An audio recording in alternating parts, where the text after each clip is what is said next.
సైదాపురంలో 70 లక్షల వ్యయంతో నిర్మించిన పిఎసిఎస్ భవనాన్ని ప్రారంభించారు ప్రభుత్వ విప్ బిర్లా ఐలయ్య.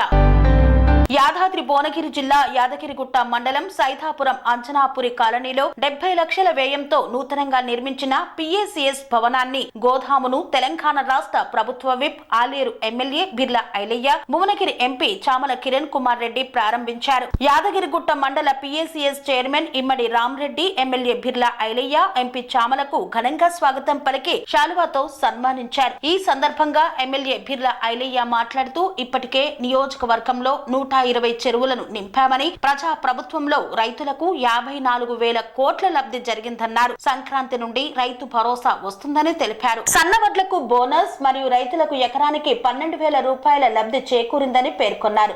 వ్యవసాయ యాంత్రీకరణ పథకం పునరుద్ధరణ చేయడం జరిగిందన్నారు. 15 రోజుల్లో 21,000 కోట్ల రూపాయలతో రుణమాఫీ, వానాకాలం సీజన్లో 8.84 లక్షల మంది రైతుల నుండి 10.903 కోట్ల ధాన్యం కొనుగోలు చేశామన్నారు. సన్నవడ్లు 18.78 లక్షల మెట్రిక్ టన్నుల ధాన్యం, 939 కోట్ల బోనస్ అందించామని పేర్కొన్నారు. ఒక్క నిమిషం చైర్మన్ గారు అన్నా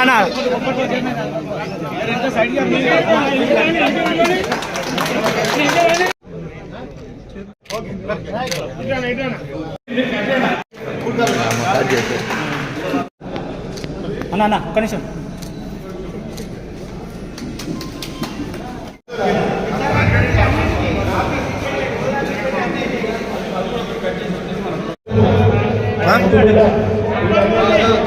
గాళ్ళ కిష్టయ్య గారు, మా మామగారు శ్రీశైలం ఎంపీపీ గారు స్టేజ్ మీదకి రావాల్సిందిగా కోరుతున్నాం. డిసిపి చైర్మన్ గారి సహకారంతో ఒడ్ల కొనుగోలులో కూడా ఏ మాత్రం గారికి, డైరెక్టర్ కు, ఎక్స్ఎంపీపీ గారికి, మున్సిపాలిటీ నుండి పెద్దలందరికీ, వేదిక మీద రైతన్నలకు పేరు పేరున ధన్యవాదాలు.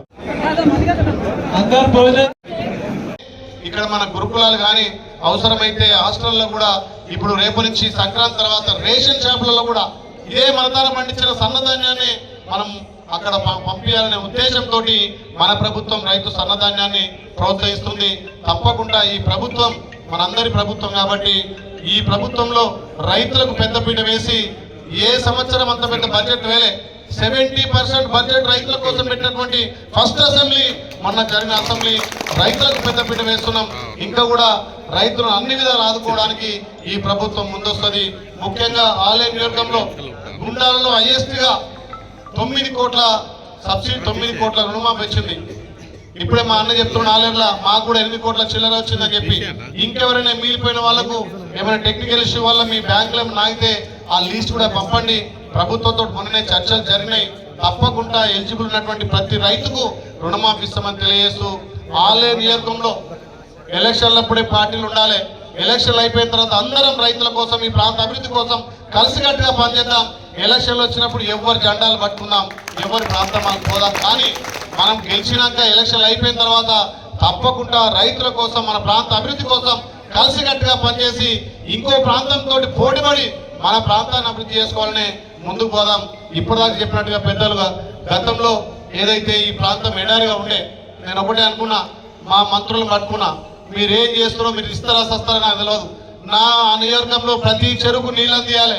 నా ఉన్నటువంటి ప్రాంతంలో అక్కడ ఖమ్మంలో వరదొచ్చి కొట్టుకపోయింది, నల్గొండలో వరదొచ్చి కొట్టుకపోయింది. మరి ఇంత పెద్ద నరసింహస్వామి మనకు అండ ఉండు, మన దేవుడు ఆలయంలో మనకు ఎందుకు వర్షాలు పడలేదు నాకు అర్థం కాలేదు. దానికి ప్రభుత్వ పెద్దల సహకారం తీసుకొని ఇప్పటికీ సుమారు 110-120 చెరువు కూడా నింపడం జరిగింది. ఇంకెవరైనా నాకు తెలిసి మీ యాదగిరిగుట్ట మండలంలో ఏ చెరువు కూడా నిండకుండా ఉండకూడదు అనుకుంటున్నాం. ఏ ఊరైతే మిగిలింది రామాజపేట ఎవరు అక్కడి నుంచి కూడా సోర్స్ కనిపిస్తలేదు. మీరు ఒకటి ఆలోచన చేయాలి. తుర్కాపల్లిలో ఒక 5 చెరువులకు నీళ్లు లేకపోతే 25 HP 4 మోటార్లు పెట్టి 5 చెరువులు నింపిన. 25 HP 5 మోటార్లతోటి 5 చెరువులు నింపుతున్నా. ఇప్పటికి ఇంకా మోటార్తో నింపుతున్నాం. మా సైదాపురం నుంచి నాపలం మీదికెళ్ళి పోవాల్సి వస్తుంది, కానీ దూరం ఒక 1/2 కిలోమీటర్ ఉంది. దాన్ని కూడా ప్రయత్నం చేసి, కొత్త చెరువు కదా మీరు అనేది, కొత్త చెరువు కూడా నింపే ప్రయత్నం చేస్తాం. ఏదైతే చెరువులు నింపినమో దానికి మా ముద్రా సోదరులకు కూడా ఉపాధి ఉండాలి, వాళ్ళు కూడా ఆర్థికంగా బలంగా ఉండాలని చెప్పి చేప పిల్లల పంపిణీ కూడా కొన్ని చెరువులు అయింది. ఇంకా కొన్ని చెరువులు ఇవ్వాలి. పొద్దున ఆ ఏడి గారితో మాట్లాడడం జరిగింది. తప్పకుండా నా బాధ్యత పార్టీలకు ఖచ్చితంగా అన్ని గ్రామాలకు అన్ని చెరువులు కానీ అన్ని విధాల రైతన్నలకు రావాల్సినటువంటి ఇన్పుట్ సబ్సిడీ కానీ ప్రభుత్వం నుంచి వచ్చే కార్యక్రమాల్లో తప్పకుండా ముందుస్తా. దానికి మీ అందరి సహకారంతో ముందుకు పోతాం. కాబట్టి ఇంత పెద్ద ఎత్తున నిజంగా రామన్న మాట్లాడితే కూడా అర్థమైంది ఇది కష్టాలు ఉన్నటువంటి బ్యాంకు. గతంలో మా చైర్మన్ ఇక్కడనే మనోరెడ్డి గారు కానీ శేఖర్ రెడ్డి కానీ ఇక్కడ పుల్లే కానీ చాలా మంది చేశారు. అంటే ఎవరు చేసినా దాని మీద పట్టుదల ఉండాలి, అక్కడ ప్రభుత్వాలు కూడా సహకరించాలి. రామన్న కూడా అన్ని విధాల సహాయ సహకారాలు అందుతున్నాయి, ఇంకా కూడా ముందుకు పోవాలి. మొన్ననే ఒకసారి అంటే ఇది ఆన్ రికార్డ్ చెప్తున్నా, ఆడికి ఎదుగు ఆత్మకూరు రాగానే ఆయన ₹1,00,00,000 డిక్లేర్ చేసిండు. ఏది వస్తాకుండూరు ప్రోగ్రామ్ వచ్చినప్పుడు ఆ రోజు ₹1,00,00,000 డిక్లేర్ చేసిండు. మరి అన్నిటికంటే నా సొంత మండలం నా ఊరు, ఇప్పుడు ఈ బ్యాంక్ కూడా నా ఊరు మా రెవెన్యూలో ఉంది, ఇది నా సొంత బ్యాంక్ అన్న. దీనిని ప్రత్యేకంగా దృష్టి పెట్టి ₹1,00,00,000 శాంక్షన్ చేసి ఇప్పుడే ఫర్నిచర్ కోసం 5 లక్షలు అంటున్నావు. అన్నదాన చాలా పైసలు ఉన్నాయి, ఏం తక్కువ లేవు. పోయిన పెద్ద కొన్ని నిష్పెట్టి మా రైతన్నలకు ఇలా వాతావరణం కూడా నిజంగా చల్లగా ఉంది. కాబట్టి ఇది స్వామివారి ఆశ్రమం, స్వాతి నక్షత్రం. ఆ స్వామివారి ఆశ్రయంతోటి ఈ 8 మండలాల్లో యాదగిరిగుట్ట బ్యాంకు ఇంకా కూడా దినదినాభివృద్ధిలో మీరు పయనించాలని రామన్నను కోరుకుంటూ ప్రభుత్వం నుంచి ఏ సహకారం కావాలన్నా తప్పకుండా అందిస్తానని చెప్పి మరొకసారి మా రైతులతో సెలవు తీసుకున్నా. 80% వ్యవసాయం మీద ఆధారపడినటువంటి ప్రాంతం మన ఆలయ ప్రాంతం. దానికి ప్రభుత్వం నుంచి కానీ ఇక్కడ ఉన్నటువంటి 8 బ్యాంకులు చూస్తే నిజంగా కూడా ఒక పట్టుదలతోటి మేము రైతులకు ఏమని చేయాలి, మా ఒక అవకాశం వచ్చింది, మా హాయంలోనే రైతులకు పెద్దపీట వేసి అన్ని విధాలా కూడా మేము రైతన్నలకు అండవులని నిజంగా నేను చూస్తున్నటువంటి 8 చైర్మన్లు కూడా పోటీపడి మా బ్యాంకు అని ఇప్పటికే నేను మొన్న రాజాపేటలో ఇక్కడ ఆత్మకూరులో బ్యాంకులు ఓపెన్ చేసినప్పుడు వాళ్ళ తపన కానొచ్చింది. అంటే మేము రైతులకు సేవ చేయాలి, రైతన్నలకు వెన్నుదండు ఉండాలని ఆకాంక్షతో పనిచేస్తున్నారు. అందులో ఈరోజు యారుటలో మన ఇమ్మిడి రామరెడ్డి అన్న గారి అధ్యక్షతన ఇంత భవనాన్ని నిర్మించుకొని సొంత నిధులతోటి అన్ని హంగులతో ఏర్పాటు చేసుకున్నందుకు నిజంగా కూడా ప్రత్యేకంగా ధన్యవాదాలు తెలియజేస్తున్నాం. రైతు బాగుంటేనే ఆ గ్రామం బాగుంటుంది, రైతు బాగుంటేనే అన్ని విధాల అభివృద్ధి ముందుకు పోస్తుంది. కాబట్టి ఏ ప్రభుత్వమైనా రైతుకు పెద్దపీట వేయాలి, రైతుకు గిట్టుబాటు వచ్చినప్పుడే ఆ వ్యవసాయం ముందుకు పోతుంది. కాబట్టి ఈ ప్రజాప్రభుత్వం వచ్చిన తర్వాత 1 సంవత్సరంలోనే రైతుల కోసం అది రుణమాఫీ కావచ్చు, ఇన్పుట్ సబ్సిడీ కావచ్చు, రైతు బీమా కావచ్చు, 54,000 కోట్ల ఖర్చు పెట్టింది ఈ ప్రజాప్రభుత్వం. రైతుల కోసం రైతులకు పెద్దపీట వేసింది ఈ ప్రజాప్రభుత్వం. అదేవిధంగా మీరందరూ ఎదురు చూస్తున్నటువంటి రైతు భరోసా కూడా సంక్రాంతికి రైతు భరోసా మీ అందరికీ అందజేయబోతున్నాం. అది రైతులకు ఒక కానుకగా రేపు 30 తారీఖున రాష్ట్ర మంత్రివర్గం మన ప్రియతమ నాయకుడు రాష్ట్ర ముఖ్యమంత్రి వారి అధ్యక్షతను రైతు భరోసాను కూడా డిక్లేర్ చేసి, గతంలో ఎట్లయితే కొండలకు గుట్టలకు వ్యవసాయేతర భూములకు లేఅవుట్లకు ఇచ్చినట్టు కాకుండా నిజంగా రైతులకు ఇప్పటివరకు కూడా 5 ఎకరాలు 10 ఎకరాలు కట్టడి చేయలేదు. రైతులందరికీ దఫా ఇవ్వాలనే లక్ష్యంతో మనం ముందుకు పోతున్నాం. కాబట్టి వ్యవసాయేతర భూములకు తప్ప వ్యవసాయం చేసే అన్ని భూములకు ఇవ్వాలని మొన్న ఒక రోజు మొత్తం తెలంగాణ అసెంబ్లీ రైతు భరోసా మీద చర్చించి ప్రతిపక్షాల విపక్షాల సూచనలు తీసుకొని రేపు మంత్రివర్గం 30 తారీఖు కూర్చొని సంక్రాంతి వరకు రైతు భరోసా ఇవ్వబోతున్నాం. అదేవిధంగా ప్రతి రైతు పండించిన రైతుకు గిట్టుబాటు ధర ఉండాలి, సన్నొట్లకు భరోసా ఇవ్వాలి. 1 ఎకరాకు మనం సుమారు 20 నుంచి 24 నుంచి 26 క్వింటాలు అంటే 12 నుంచి 13,000 రైతు లాభమయ్యే విధంగా క్వింటాలకు 500 బోనస్ తోటి సన్నోట్లను కూడా కొనుగోలు చేస్తున్నాం. అందులో మన రాష్ట్రంలో ఇప్పటికే సన్నోట్ల ప్రోత్సాహం కూడా ముందుకు పోతుంది. కాబట్టి ఇది రైతుల కోసం రైతు ప్రభుత్వంగా మనం ముందుకు తీసుకుపోతున్నాం.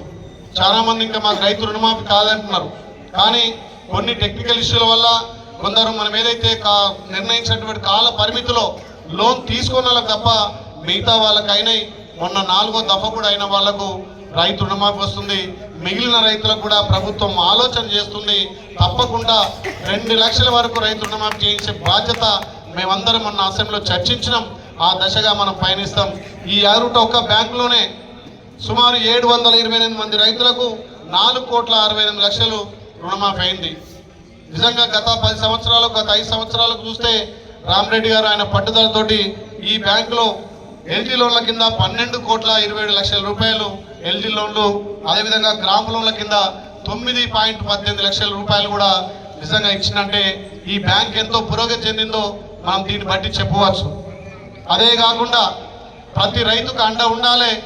మొన్న ఏదైతే ఒడ్ల కొనుగోలు స్టార్ట్ చేసినప్పుడు ఈ 8 మండలాల్లో త్వరగా చేసి ధాన్యం ఎక్కడ కూడా నిల్వలు ఉండకుండా త్వరితగా కల్లాలకు వచ్చిన దాన్ని మనం ధాన్యం కూడా కొనుగోలు చేసిన 3 రోజులకే రైతు అకౌంట్లో కూడా అమౌంట్ వేయడం జరిగింది. ఇది ప్రజాప్రభుత్వం.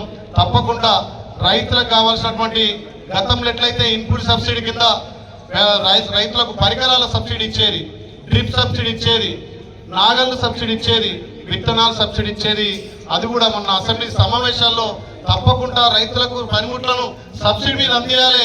100% సబ్సిడీ ఎస్టీ ఎస్సీలకు, 90% సబ్సిడీ బీసీ ఓబీసీలకు కూడా ఇవ్వాలని చెప్పి మొన్ననే డిక్లేర్ చేయడం జరిగింది.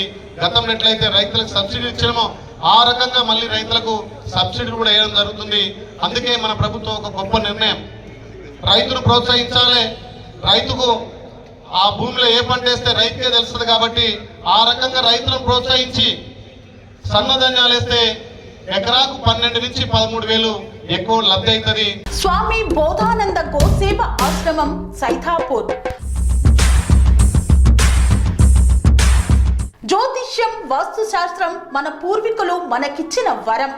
దుర్గాదేవి, కాలభైరవ ఉపాసనతో వాక్సిద్ధి పొందిన శ్రీ శ్రీ బోధానందగిరి స్వామివారు మీకు ఎలాంటి సమస్యలున్నా, వాటిలో ముఖ్యంగా ధన నష్టం, ఆరోగ్య నష్టం, భార్యాభర్తల మధ్య గొడవలు, ప్రేమించుకున్న వారు దూరం అవడం, ఎన్ని సంబంధాలు వచ్చినా పెళ్లి ముడి పడకపోవడం, రోడ్డు ప్రమాదాలు, అప్పుల బాధలు, వ్యవసాయంలో నష్టాలు, పెద్దల మాట పిల్లలు వినకపోవడం, ఆరోగ్య శాంతి, గృహశాంతి, మనశ్శాంతి లేకపోవడం, ఇలాంటి సమస్యలు ఉన్నట్లయితే ఒక్కసారి స్వామీజీని కలవండి. మీ సమస్యలకు తగిన పరిష్కారాన్ని పొందండి. అంతేకాక అన్ని రకాల వ్యాధులకు గోపంచగవ్య మరియు మూలికా వైద్యం చేయబడును. నమ్మకంతో రండి, ఆయురారోగ్యాలతో వర్ధిల్లండి. మా అడ్రస్ స్వామి బోధానంద గోసేవ ఆశ్రమం సైథాపూర్, వీరభద్రస్వామి గుడి దగ్గర, యాదగిరిగుట్ట. సంప్రదించవలసిన నెంబర్ 9849213754 మరియు 9618034138.